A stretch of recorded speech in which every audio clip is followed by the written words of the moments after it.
Álvaro Cedeño y Álvaro Cedeño les saludan en este episodio número 329 de Diálogos con Álvaro Cedeño. Esta es una conversación transgeneracional que toca temas como transformación de talento, acción humana eficaz y espíritu emprendedor.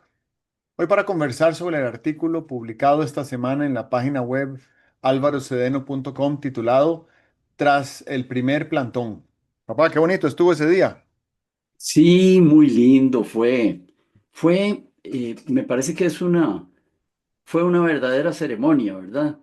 A mí me sonaba el hecho de que había sido una ceremonia, pero luego busqué por ahí la definición de la RAE sobre ceremonia y dice que es un evento para rendirle culto o reverencia a las cosas que consideramos valiosas. Y entonces dije yo, sí, sí fue una ceremonia porque le rendimos culto a cosas que consideramos muy valiosas como la democracia, como nuestro estilo de vida, como la institucionalidad, como el régimen de derecho, ¿verdad? Entonces, sí, sí, claro, nos reunimos a eso con alegría, ¿verdad? No había, como dicen ahora, no había, eh, ya se me olvidó la palabra, pero no había de eso, no había una concentración apasionada de sentimientos, no, sino que fue una cosa bastante espontánea, eh, con intercambios bonitos, la gente se encontraba y se saludaba con alegría. eh, Algunos de los números musicales eran bien lindos, bien motivadores, música muy sencilla, con una instrumentación muy sencilla, pero con piezas musicales que tienen en sí un gran contenido simbólico, ¿verdad? La patriótica, el himno al 15 de septiembre, etcétera. Fue un día de, de comunicación, un día de vibración. Me parece que fue algo así como si uno tuviera una ropa especial para determinados eventos y ese día nos la pusimos. Ese día nos pusimos una ropa especial, estoy hablando figurativamente, ¿verdad? Porque sentíamos que estábamos haciendo una cosa importante. La estábamos haciendo a la tica, fíjate, porque después yo pensaba y algunos comentarios que oía eran en el sentido de, ¿por qué no habíamos hecho esto antes? Es porque a la tica nunca hacemos las cosas al primer impulso, sino que siempre dejamos que se vayan acumulando los estímulos antes de reaccionar. Eso me parece a mí que es muy a la tica. Posiblemente hemos visto la pasividad de los bueyes durante mucho tiempo, ¿verdad? Y los bueyes no son como un caballo, ¿verdad? Un caballo, y cuanto más raza tenga, en cuanto lo medio tocas, relincha o se encabrita. Los bueyes no, son muy pasivos. Pero, como dicen, la yunta de bueyes es una medida de potencia, ¿verdad? Es una medida de fuerza. Y entonces hay dichos, algunos que se pueden decir en público, otros no se pueden decir en público, sobre cuánto jala una yunta de apacibles bueyes. Y estoy pensando en este momento que tal vez el evento fue algo así también como una recarga de energía. Yo siento que hemos, hemos reprimido mucho la manifestación de lo que nos producen ciertas cosas que no nos gustan en la vida pública. Y no importa haberlas reprimido, pero salieron, estaban ahí, nos dimos cuenta de que estamos vivos, eh, creo que ocurrió una cosa bien bonita desde el punto de vista de la dinámica de grandes grupos. Y es que en un determinado momento nos saludábamos con todo el mundo. Eso quiere decir, eh, estamos tan convencidos de la bondad de lo que nos tiene aquí y de la comunidad de intereses que tenemos, que somos de los mismos. Así que saludémonos. Es algo así como después de que la selección mete un gol y estás en la gradería y entonces te comunicas con todo el mundo y los comentarios de todo el mundo te llegan y los procesas y tal. Así me parece a mí que fue un evento organísmico, no fue, no fue no fue un desfile, no fue sentarnos a oír una conferencia. Fue un evento organísmico donde metimos en el asunto todo nuestro organismo, con dos adiciones que tengo que decir. Metimos nuestro organismo con la conciencia de que nos habíamos venido preparando para meter todo nuestro organismo en ese asunto y con una dimensión a futuro de que metimos todo nuestro organismo y estaríamos dispuestos a volverlo a meter por por las mismas razones. O sea que me parece a mí que no fue un evento al cual le podrías poner límites en el tiempo, empezó a tal hora y terminó a tal hora. No, esto empezó quién sabe cuándo y se mete en el futuro, quién sabe hasta cuándo. Así veo la cosa. Para mí fue un evento de muchas dimensiones. No fue algo a lo que se le pudiera tomar una fotografía. Tal vez lo que se necesitaba era un video, pero era un video de ciencia ficción, en el cual, además de personas, además de gestos, pudiéramos estar registrando también sensaciones, sentimientos, temores, esperanzas, y eso no se puede captar en un video, ni lo puede captar el ojo, solo lo capta el espíritu. Bueno, ya dije lo que me traje en el espíritu después de este primer plantón. Qué lindo escuchar todo eso y revivir todo lo que vivimos. Estuvimos en el mismo lugar. De hecho, nos encontramos temprano y estuvimos mucho tiempo bastante cercanos, pero no hablamos mucho. Me refiero a ti y a mí. No Ujú. hablamos mucho y tuvimos vivencias diferentes. Ajá, sí. Y entonces yo le quiero agregar a tu vivencia. Yo iba con miedo, lo cual no es nuevo en mí. Yo he tenido miedo desde que tengo uso de razón y entonces hacer del miedo mi mejor amigo para que me acompañe y me guíe ha sido una buena práctica, pero es una buena práctica que he seguido muy pocos años de mi vida, los más recientes.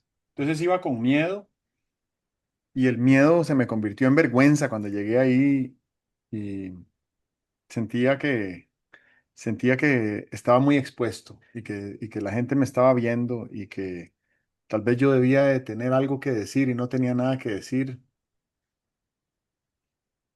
Y muy rápido se llenó a tal magnitud que más bien sentí como que hubiera dejado de existir, ¿verdad? Y empecé a crear conciencia de que no tenía manera de saber qué estaba pasando en los diferentes puntos de la plaza.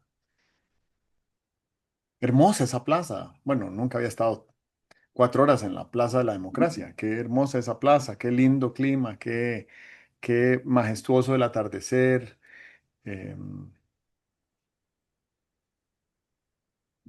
Siento que fue una ceremonia cívica y la semana pasada que hablábamos de esto, decíamos que a mi generación nunca le ha costado la patria.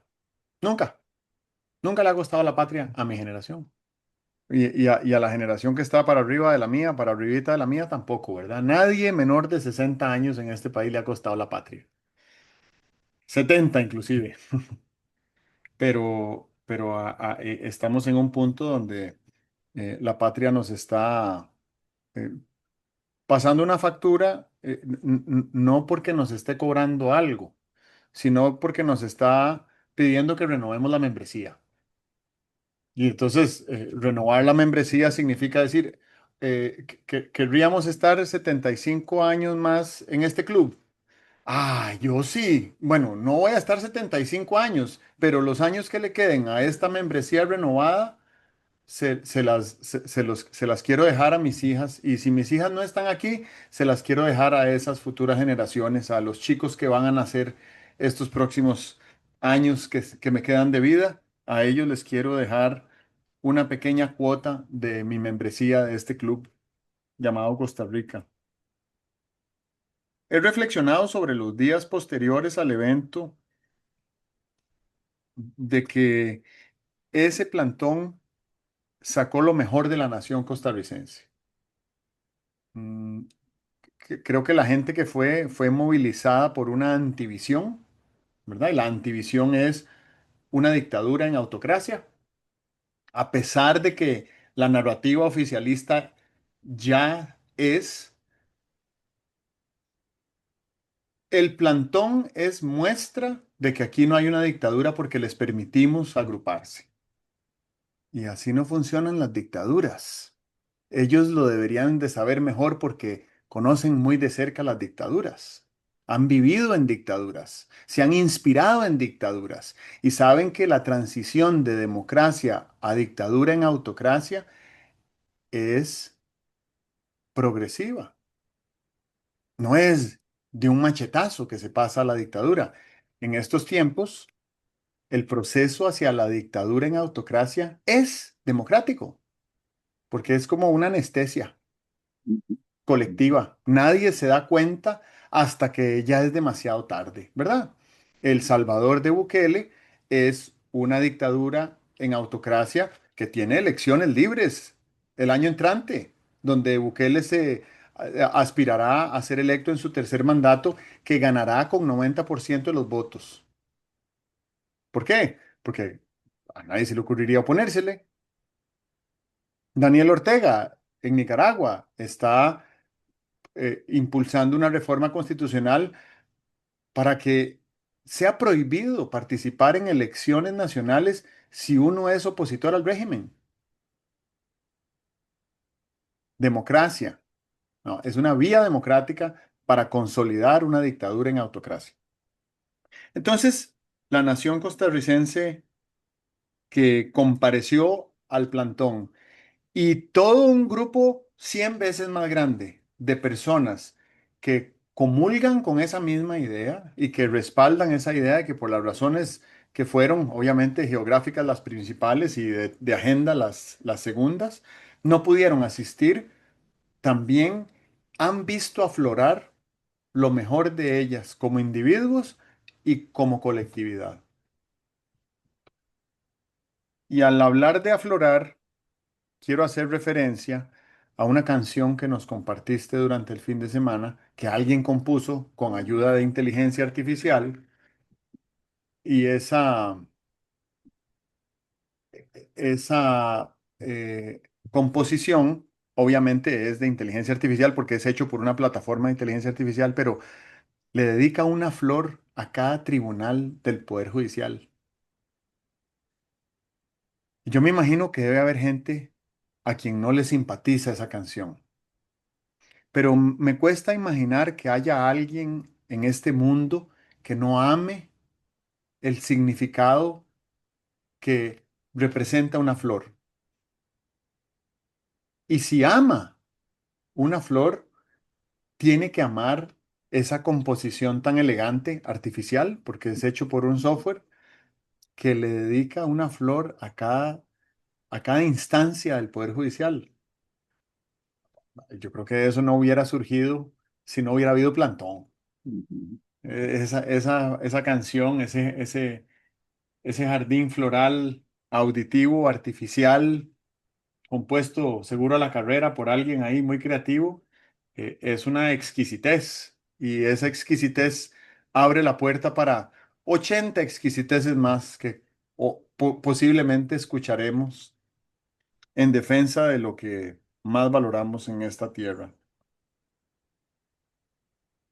Cuando hablas de vestir nuestras mejores galas, me parece que es muy apropiada la metáfora porque como ciudadanos, en ejercicio de nuestra ciudadanía y de un ejercicio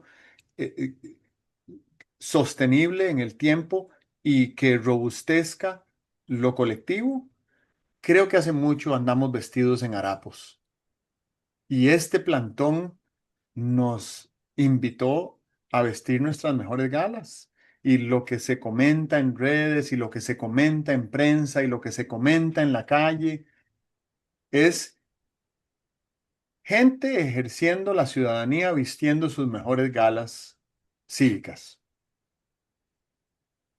Estaba, estaba, re- estaba reconsiderando el himno nacional y viendo por qué está en el himno la palabra viril. Bueno, la palabra viril está ahí porque era otra época donde la estatalidad y la nación y las instituciones y las guerras eran asunto de hombres, entonces lo viril apela a la masculinidad.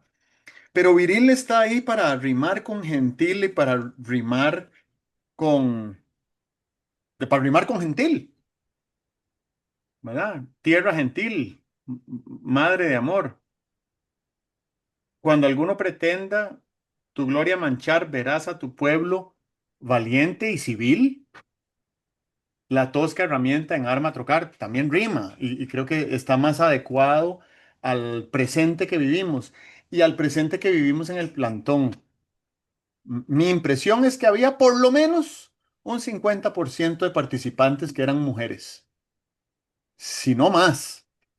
Entonces, le caería muy bien una editada a nuestro himno nacional porque pues ahora resulta que las mujeres están defendiendo lo que más apreciamos de nuestra patria, a pesar de que el himno las excluye con el uso de la palabra viril. Pero estamos empezando a vestir nuestras mejores galas y eso es una muy buena noticia, porque si tú vas a una reunión o a un encuentro o a un almuerzo y la gente toda está bien vestida, incluido tú, eh, todos se sienten mejor, la conversación tiene cierto nivel y es otra dinámica y se siente edificante a otro nivel. En cambio, si uno va a la misma reunión y la gente está ahí vestida en chancletas y usando gorra y mal rasurada como estoy yo hoy, entonces eso cambia el tono de la conversación. Así que vestirnos en nuestras mejores galas para defender la patria desde la ciudadanía, me parece que es una bonita razón para vestirnos bien de aquí en adelante. Dos cositas más. Ese día conocí gente nueva. Conversé por largos minutos con personas que no conocía. Conversé con algunas personas que ni siquiera me molesté en preguntarles el nombre. No sé quiénes son, no tengo cómo volver a encontrarlas, pero estamos en el mismo barco. Y bueno, todos estamos en el mismo barco.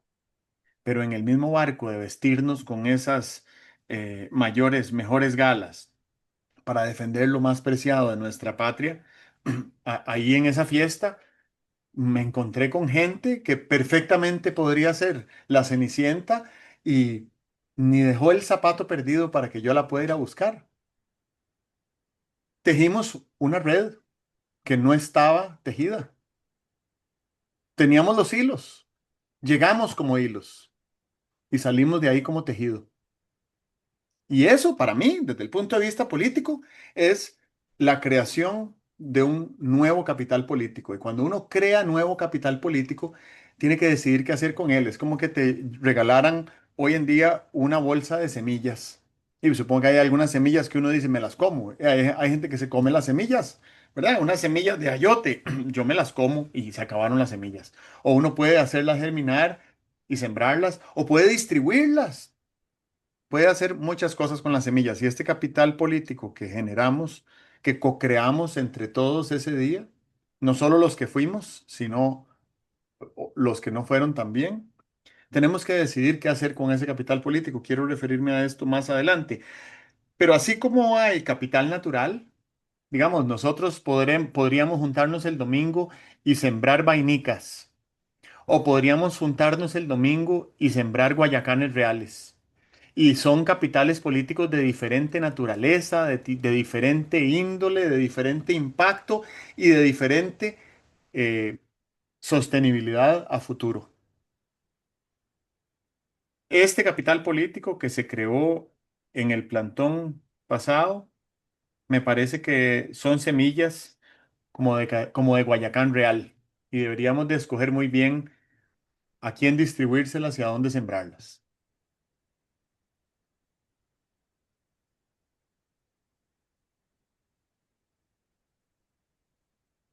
Me gusta mucho la metáfora de la siembra. Eh, Primero, la metáfora de la siembra, lo primero que encierra es el paso del tiempo. Uno siembra y no va mañana a ver si ya germinó la semilla. La semilla entra en proceso de germinación. Me gusta la metáfora porque se habla de una tierra, de un espacio en el cual la semilla germina, pero la tierra es algo más, no es solamente espacio. La tierra es el medio en el cual la semilla germina. A mí hay una frase evangélica que me encanta, que dice, de sí misma da fruto la tierra, o sea, la tierra es fecunda. Y yo creo que en algunos cantos patrióticos hablamos de la feracidad de nuestra tierra, de la fecundidad de nuestra tierra.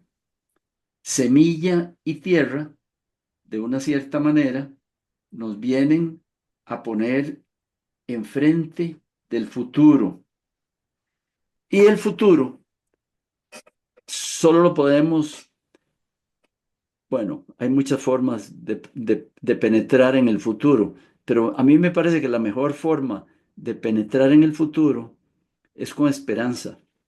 O sea que si hablamos de que se sembró una semilla en una tierra fecunda y que miramos la siembra con esperanza, yo creo que con esas tres ideas estamos diciendo cosas.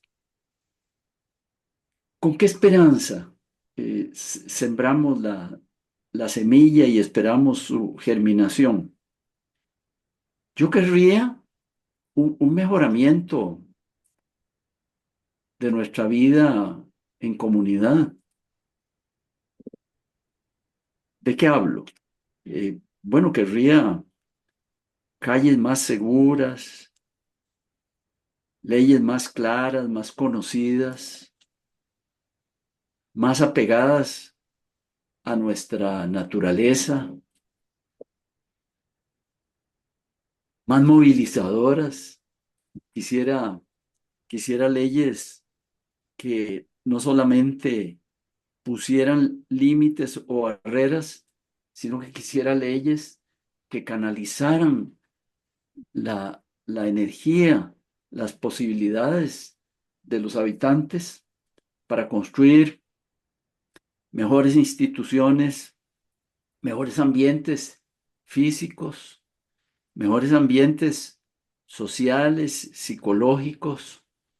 Si lográramos incorporar algunas cosas que hoy están probadas en materia de educación en una legislación educativa y eso nos pusiera en camino de dar saltos para recuperarnos de los atrasos, para ponernos al día, para volver a ocupar un lugar de vanguardia como lo ocupamos durante mucho tiempo en nuestro entorno cercano y a veces no solo en nuestro entorno cercano.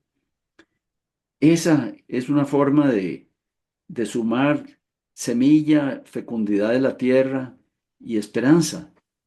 Porque eh, estuve clarísimo que no fui al plantón a oponerme a nada. Fui al plantón a tratar de que se corrijan cosas. Y me parecía que estar ahí quería decir, hombre, he aguantado por mucho tiempo cosas que considero que son ofensas a mi sensibilidad como ciudadano. Ya no las quiero aguantar más. O sea que la, la, la, la concurrencia al plantón era en sí un acto de esperanza y lo conecto con el mejoramiento necesario. Necesita ser mejorada nuestra democracia. Desde luego, he visto papeles ahí para atrás que escribí y publiqué hace 20 y 25 años donde señalaba cosas que se podrían mejorar en nuestra democracia. No es una democracia, no hay una democracia perfecta. La democracia es un ideal. ¿Y quién alcanza? ¿Quién alcanza un ideal? Es como alcanzar una estrella. Con las estrellas lo que hay que hacer es, si estás navegando, tenerlas a la vista, no pretender alcanzarlas. A la democracia tenemos que tenerla a la vista y casi diría yo que como ideal, ser cada vez más merecedores de ella. Y ahí hay algo muy interesante que decías tú, y es que eh, si no hemos visto la democracia como un ideal, si la hemos visto como un formato de, de convivencia, como si fuera el reglamento de un club, el reglamento de un club organiza la convivencia en un club, pero nadie piensa que el reglamento de un club sea un ideal, ¿verdad? Bueno, la democracia no es el reglamento de un club, es un ideal. Y creo que hemos perdido de vista que es un ideal y la hemos confundido mucho con las manifestaciones visibles de la democracia. La confundimos mucho con los ministerios, la confundimos mucho con los planes de desarrollo, la confundimos mucho con los presupuestos, la confundimos con la persona de los que ejercen las magistraturas superiores del país.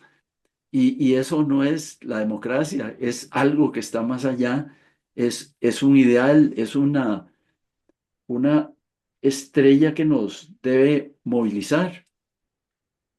Entonces, me parece que asistir ahí, como tú dices muy bien, fue una renovación de la membresía, ¿verdad? Hablando de un club, es una renovación de la membresía. Queremos seguir participando de esta forma de convivencia.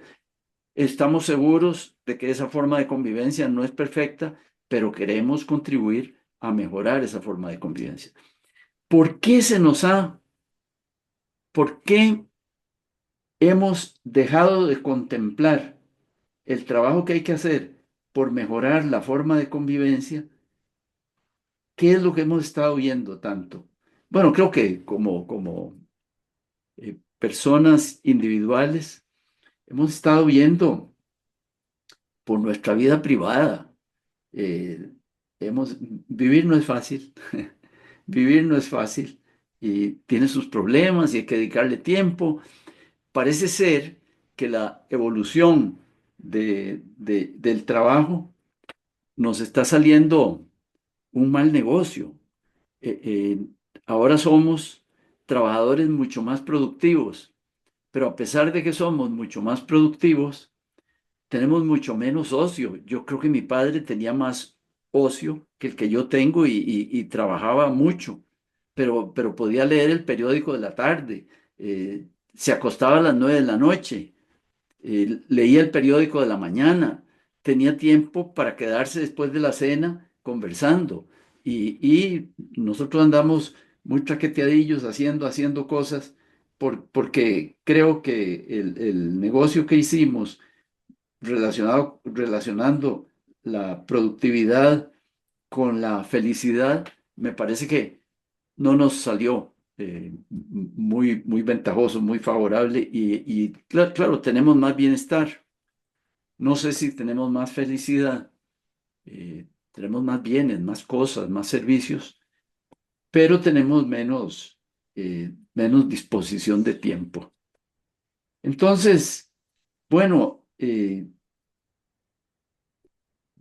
queremos renovar la membresía, pero quisiéramos renovar la membresía de manera que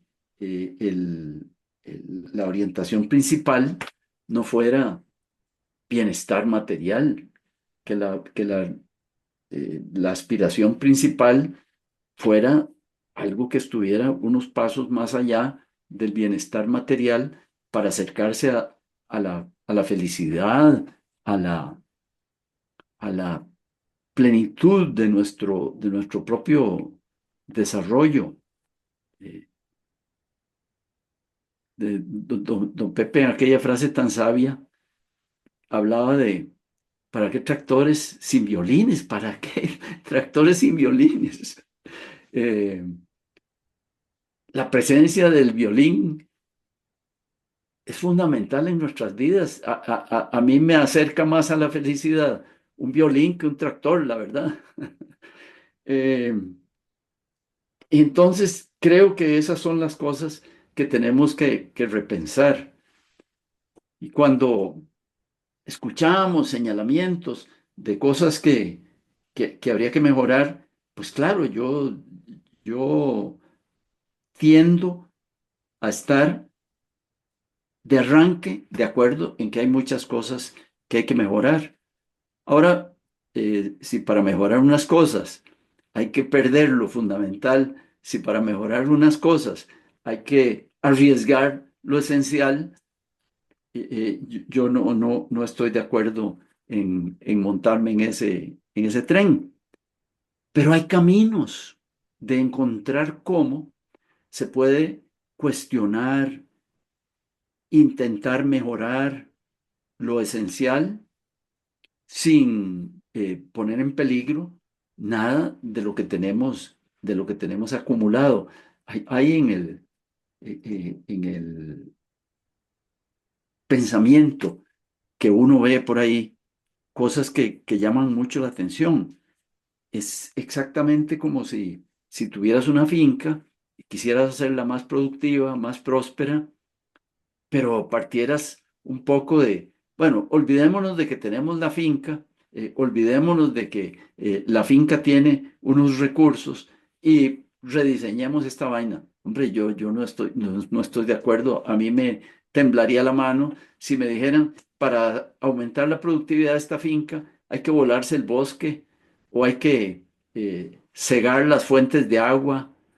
eh, Creo que las fuentes de agua y el bosque son más esenciales que la mismísima productividad de la finca.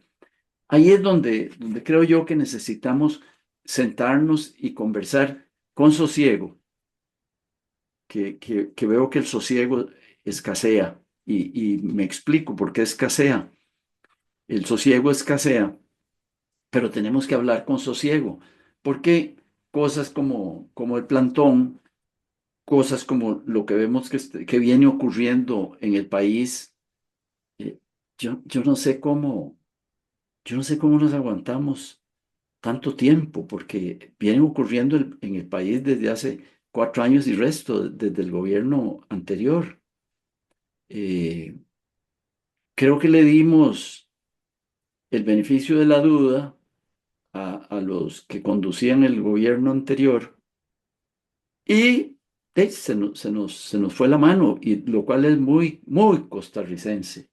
Eso de que se nos vaya la mano dándole el beneficio de la duda a, a un grupo de gente, a una persona y tal. Pero bueno, ya estamos aquí, ya mandamos una señal y la, la, la maquinita sigue andando, el tiempo sigue andando y estamos alerta. Creo que sí deberíamos tener muy claro lo- los que, los que nos pusimos físicamente o espiritualmente bajo la bandera del plantón, ¿cuál es el camino? Y a mí me parece que el camino es de respeto, el camino es de armonía, el camino es de acuerdos, y el camino es de racionalidad. La racionalidad, yo no creo que la racionalidad sea omnipotente. Me parece que hay cosas que no son racionales y que son de muchísimo significado en nuestras vidas, pero la racionalidad tiene su servicio que darle a la humanidad, a la comunidad costarricense. Entonces, creo que estos encuentros, estos intercambios, tenemos que tenerlos desde principios de racionalidad, que a veces cuesta, porque con la racionalidad compite la ira, con la racionalidad compite la soberbia, con la racionalidad compite la falta de, de ritmo, con la racionalidad compite la falta de respeto hacia el otro. Pero bueno, con esta receta de racionalidad, acuerdos, armonía, paz y sobre todo comunicación, a quién se le ocurre pensar que uno puede, después de no tener una comunicación eh, sólida, fluida, productiva, que en un encuentro de una mañana se puedan lograr acuerdos útiles? Eso es imposible. Tenemos, como decía Jorge Vargas Cuyey, tenemos que tomarnos muchas tazas de café. Y yo estoy en disposición de que nos tomemos muchas tazas de café, no nos atropellemos, las cosas eh, tienen que ir saliendo con el tiempo, siempre que me dé cuenta de que el tiempo no está jugando contra lo esencial, porque también en esto hay que tener mucha claridad, ¿verdad? Que el tiempo no esté jugando contra lo esencial, pero por lo demás, metámosle tiempo, metámosle café a la solución de estas cosas.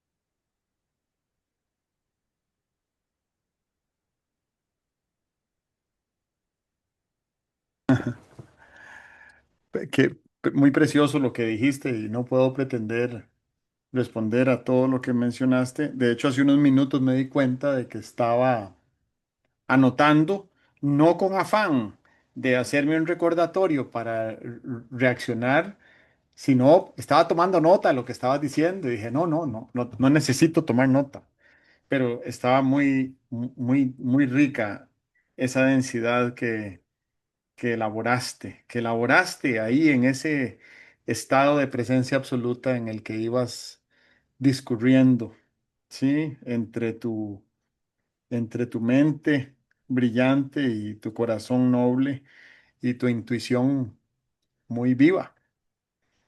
Entonces, apunté algunas cosas que quería mencionar. La primera es, hasta se siente viejo lo que voy a decir porque lo anoté hace tantos minutos, que algo que considero valioso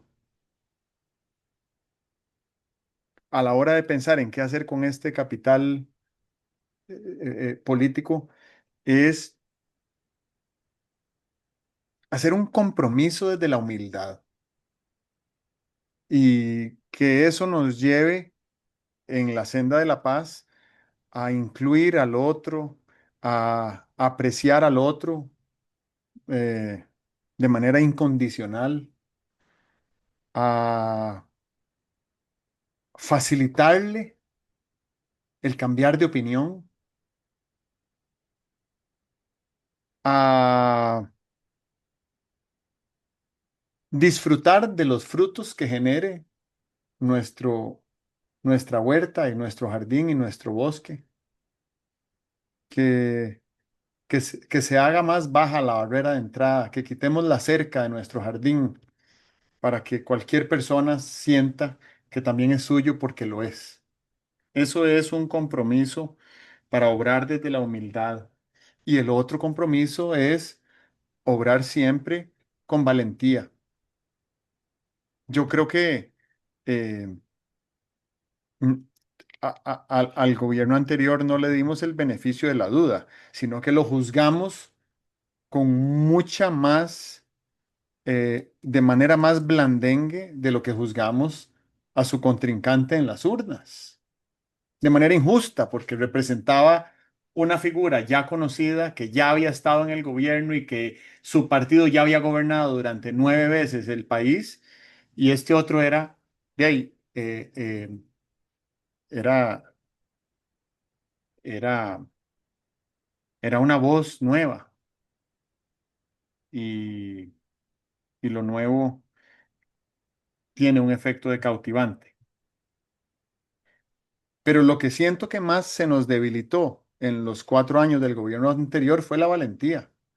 Quedaron muy pocos valientes, pero por dicha quedaron algunos y le hicieron frente a la campaña electoral pasada con una valentía de, de espartanos.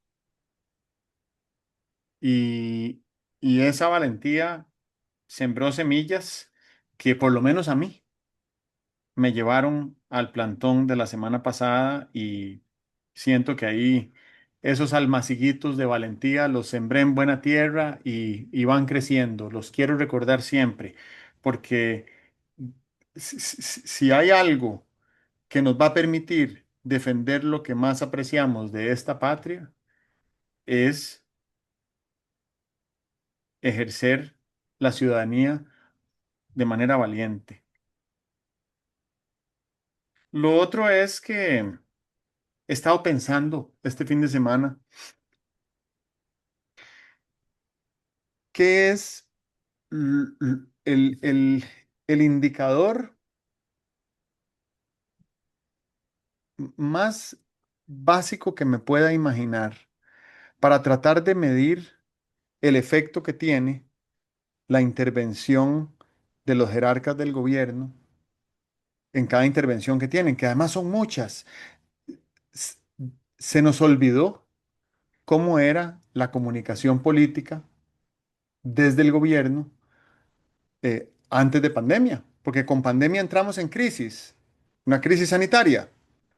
Y nos quedamos en modo crisis en la comunicación política del gobierno. Entonces llevamos 6 años de conferencias de prensa semanales larguísimas, llenas de ruido, porque las conferencias de prensa de la pandemia también eran muchísimo ruido y un poquitito de información indispensable para comunicarle a toda la ciudadanía.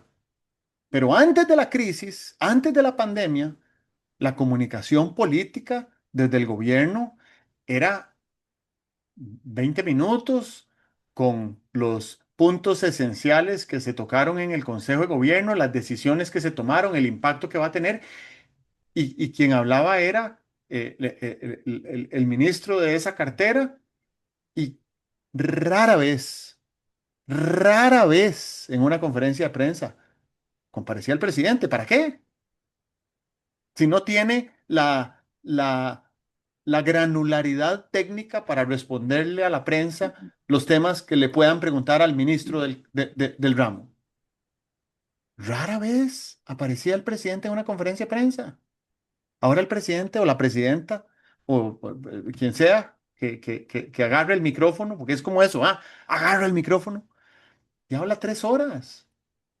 Y si 1 millón de personas escuchan esas 3 horas todas las semanas, son 3 millones de horas de talento valiosísimo que dedicamos a escuchar mucho ruido, porque es mucho ruido, pero es un ruido que reverbera y nos envuelve en la conversación y entonces se convierte como en un bochinche al que nos acostumbramos y estamos ahí metidos en ujú, un brinca-brinca ujú, y si uno se sale del brinca-brinca, uno dice, qué raro, algo siento que me está faltando, mejor me vuelvo a meter al brinca-brinca y ujú, se vuelve a meter uno al brinca-brinca, pero así ningún país del mundo, ninguna tribu indígena, ninguna familia ha prosperado en el bochinche de un brinca-brinca.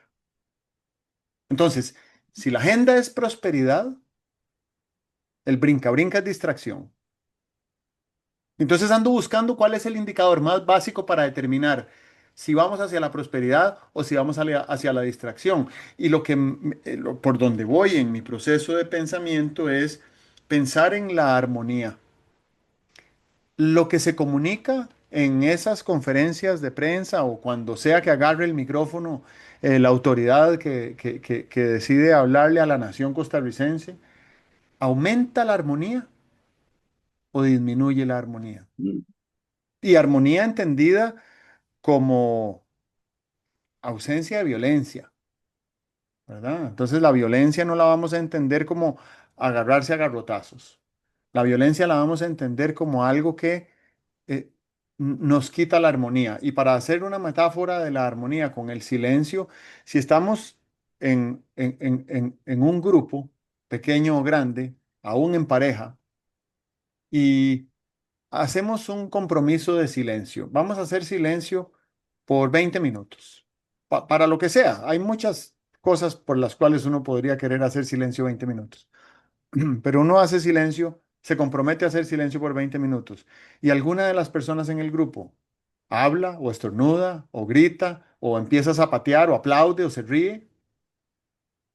El silencio se pierde para todos, no solo para ujú, esa persona. ujú, Entonces la ujú, armonía es igual. O hay armonía para todos o no hay armonía. Y cuando intervienen las autoridades de gobierno,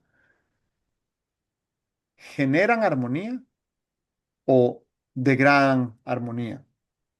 Y esto lo estoy analizando porque me parece que en el modelo de negocio del acceso al poder en autocracia, que fue de lo que hablamos la semana pasada,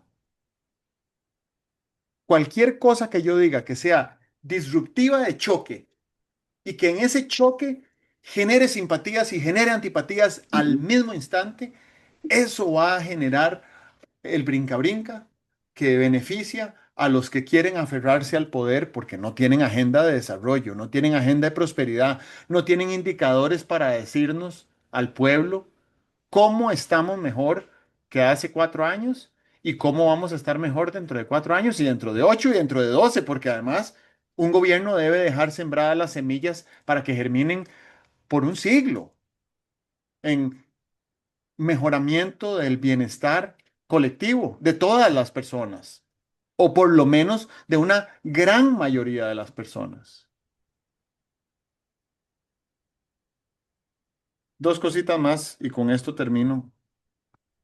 La primera es, creo que esto lo voy a explicar más a fondo en otra oportunidad que tengamos que venga al caso, pero siento que estamos moviéndonos en un en un eje energético entre la felicidad y la materialidad. Entonces, a veces aspiramos a la felicidad y a veces aspiramos a la materialidad, ¿verdad?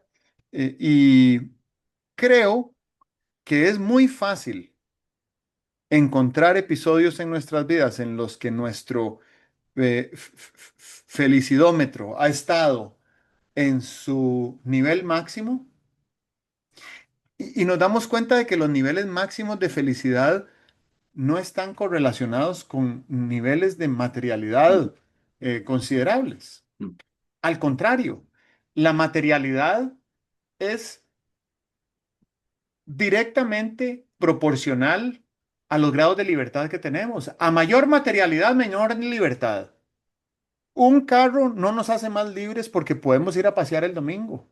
Un carro nos esclaviza porque tenemos que mantenerlo, cuidarlo, arreglarlo, ¿verdad? Vigilarlo, estar pendiente de él, buscar a dónde parquearlo, pagar el marchamo, revisarle las emisiones de gases.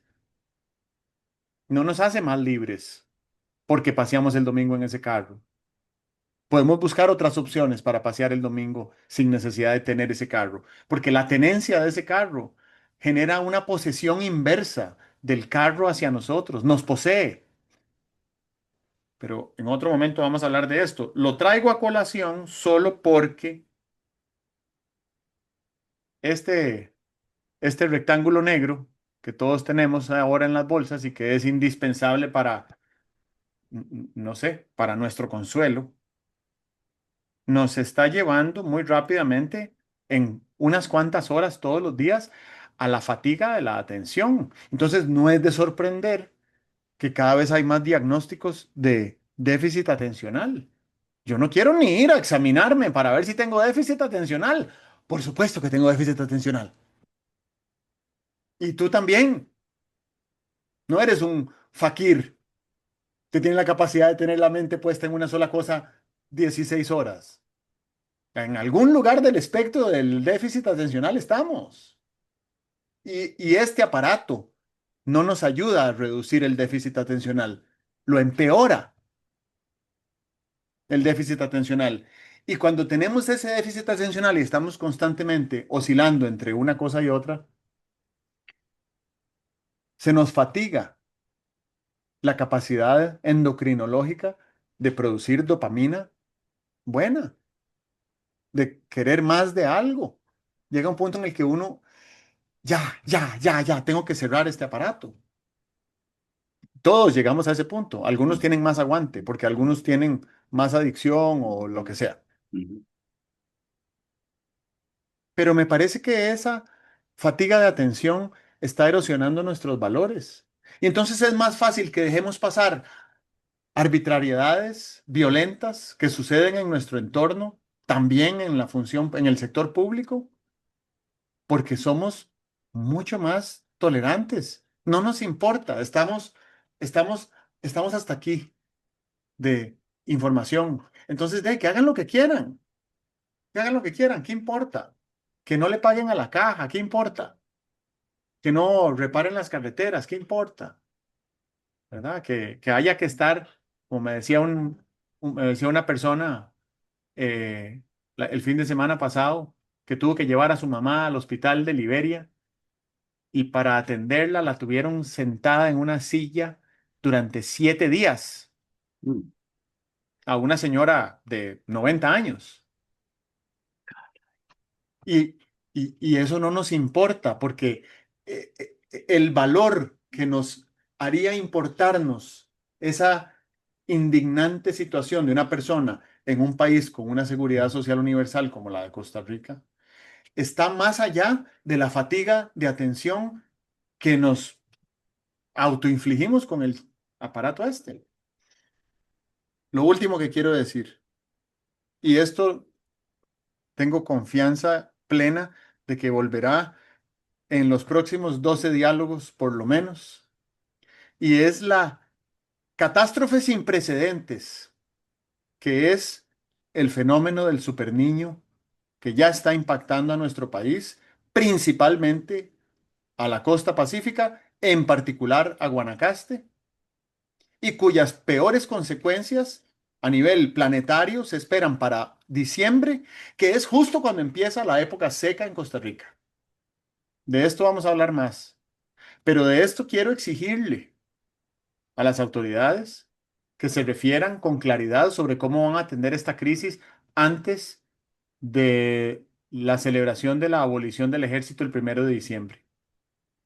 Y se lo voy a exigir a las autoridades, no porque espero que las autoridades hagan algo, sino porque quiero poner en evidencia a las autoridades ante las comunidades porque el gobierno no va a dar abasto con la crisis.